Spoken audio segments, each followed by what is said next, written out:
After a long back and forth series, the Dallas Stars have officially eliminated the Minnesota Wild 4-2 in this series. Wow, this started out really big in Minnesota's favor early on in the series. They looked like the way more dominant team, but Dallas really changed their game and really lit it up down the stretch to take this series. Yeah, this looked really good. I mean, this series was one of the more exciting series for me personally. I know I was getting pretty frustrated with Dallas Stars in certain games because they weren't playing they look a little bit muted on some of the offensive chances that they had, but they really picked up in Game 6 and Game 5, and I'm really happy. No, absolutely. The big guys really stepped up for Dallas, especially. Rupe Hintz really stood out to me more than any player, not just because of his point totals, but man, this guy was flying around. He really seemed to have that extra playoff energy out there.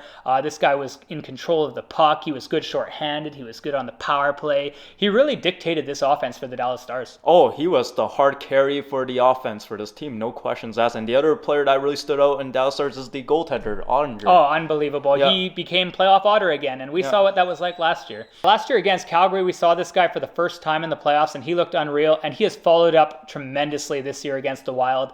He got that shutout in Game 5, which was a pivotal game in this series, broke the 2-2 tie, really gave Dallas a stranglehold, and kind of seemed to discourage the Minnesota Wild after. They weren't the same team. The other problem with the Minnesota Wild is that they started Gustafsson that first game, who played really well. They started Marc-Andre Fleury in that second game, which I had no idea why they started him in that second game. He was clearly not, was giving up a crap ton of goals. He wasn't the right fit. The other good player that I have to call out is my favorite player, Kirill Kaprizov. He was absolutely useless in this series. Matt Boldy hasn't looked good either. No, I would have to say Kaprizov's probably still really injured. I haven't really seen this guy be that invisible before. I mean, he had a couple games where he had a lot of shots on net, but they weren't Kaprizov plays. Like, he didn't have that beautiful stick handling behind the net, making these crazy plays, taking the puck from end to end. Like, this guy did not look himself. You could tell he was playing at about 75-80% of his health. Yeah, Game 3 and Game 3 in particular, I actually thought he played pretty well. He just couldn't execute on any of the... He just couldn't generate any points, but he was doing a lot of nice stick handling, getting a lot of shots on net and everything. He was doing actually pretty good in that third game, but other than that, he has only 1 point. Only 1 point in this whole series, just not good enough. No, and then Matt Boldy, a guy who down the stretch was really hard carrying this team in Kaprizov's absence. He really didn't stand out that much to me. He had a couple of flashy plays where he looked pretty decent, but he couldn't score for the life of him. Like, I mean, this is a guy who is known to be a decent goal scorer, and he just wasn't able to get it done. Really only guys like Zuccarello and Hardman, the veterans on this team, were the only ones to really generate any offense. Yeah, another thing that really impressed me about this series is Dallas's defense. The Dallas defense has been the top four, especially with Ryan Suter and all those guys, have been really, really good. Especially Heiskanen. Like, oh my goodness, he's been unreal. Yeah, Miro, I think after you talk about Otter and after you talk about Hintz, Miro Heiskanen has probably been one of, if not the best defenseman in the entire playoffs so far. Between his offensive upside that he's put on, especially on the power play, making this power play really efficient, he's also been so good in his own zone, breaking up plays, and just his smooth skating back check has been unreal. Yeah, for Minnesota, you know what? I like the team. I'm a Minnesota fan here, but the thing is, I knew this series. I had a feeling that they weren't going to win this series just for the fact that I feel like Dallas Stars is a little bit, especially with how good they were on the power play and the penalty kill just during the regular season. I just had a feeling that this team was the better team. So, there was a lot of question marks for me surrounding goaltender, despite Gustafsson having a good regular season, and he was actually quite good in the playoffs, but I just had a feeling that the depth on the Dallas Stars are a lot better. Yeah, honestly, when I look at these two teams, both Minnesota and Dallas, they're almost like twins of each other. It's just Dallas is like the bigger brother. They're slightly better in all phases, basically. Slightly better defensively, better goaltending, but they play like similar style of game. They both rely heavily on their top line. Like for Dallas, obviously Pavelski was out, and that made quite a difference in this series for them early. They kind of struggled in the first couple games in his absence, but they rely on that first line a lot with Hintz and Robertson. And then usually the Wild, same thing with Kaprizov and Zuccarello kind of getting it done.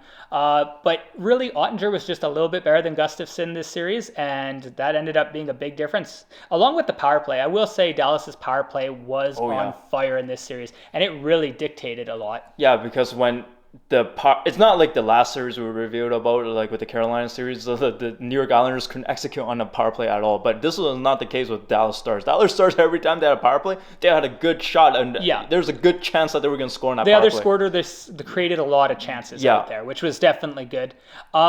Looking at the Minnesota Wild, though, I actually, for the most part, they were pretty banged up. I mean, they didn't have Joel Eriksson Ek, so I'll give them a bit of a break. It's hard not having a number 2 center. This guy came back for one game and got hurt pretty much immediately again. And then obviously, like we talked about, Kaprizov wasn't 100%. So that leads me to ask here, what do you think about this team's future in the offseason here and for next year? I think this team has a good future, just for the fact that eventually that Zach Parise and Ryan Suter contract is going to expire eventually. And that's a big money. That's a lot of money that they can spend when that time comes, but which is coming pretty soon, but not yet. But this team, I think, has a lot of good pieces, and when you have Kirill Kaprizov, you have a chance always. Yeah, I feel like in our preview video, we got some hate from some Minnesota fans for being too harsh. I actually think Minnesota has a great future. This is a fairly young team for the most part. Guys like Matt Boldy, Kaprizov.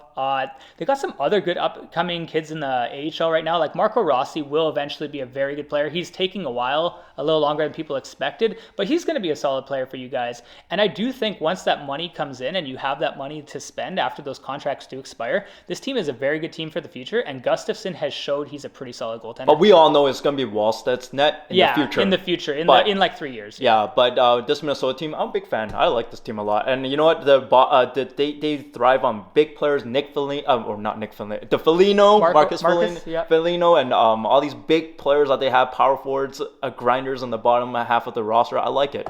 Yeah, no, long term, I think they're good. Now looking at Dallas, likely going to be playing either Colorado or Seattle in the next round. That series is really tight, way tighter than we expected. How do you think Dallas is going to fare in this next round? I think they're going to do okay. I think they're going to do okay. I mean, those two other teams, whoever the winner is, are no pushovers. They have proven that they're both really good teams. Scrappy both teams. Very fast teams. They have especially Seattle have 4 lines. They play with a lot of pace. A lot of pace, very fast hockey team, both sides. It's going to be interesting to see how Dallas Stars will keep up against a team like those teams. Yeah, I think Dallas stacks up good against pretty much anyone. Their defensive style and their great goaltending is really solid. And then just as long as their power play continues to be hot like this, I think the sky's the limit for this team, and they could make it potentially to the Western Conference Final.